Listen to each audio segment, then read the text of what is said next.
Gugatan tanah gagal gara-gara hal sepele ini.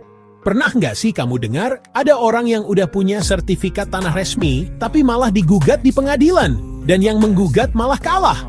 Atau justru gugatannya ditolak bahkan sebelum masuk ke pokok perkara? Kamu pasti mikir, lo kan bisa aja orang punya bukti kuat, tapi tunggu dulu. Karena ternyata ada satu hal kecil yang bisa bikin gugatan sebesar apapun langsung mental di pengadilan. Dan itu bukan tentang benar atau salah. Ceritanya begini, ada orang yang merasa tanahnya diambil alih orang lain. Dia marah dan langsung mengajukan gugatan ke pengadilan. Tanahnya ada sertifikat, lengkap.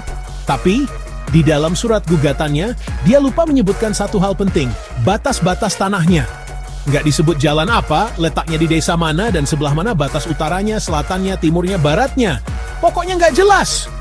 Dan tahu nggak apa yang terjadi? Hakim bilang, gugatan ini kabur, tidak jelas, alias obscurable. Dan hasilnya, gugatan langsung ditolak.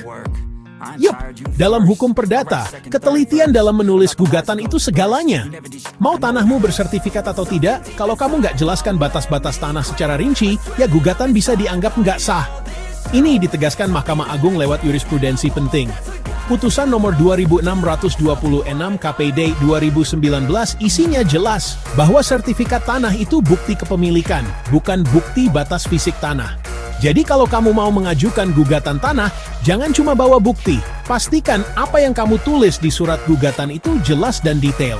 Karena satu kalimat yang kabur bisa bikin seluruh perjuanganmu sia-sia. Gugatan yang baik bukan cuma soal kebenaran, tapi juga soal ketelitian dan kejelasan. Belajar hukum? Yuk, mulai dari hal-hal kecil yang sering dilupakan. Karena dari situlah, tujuan Mas Seri.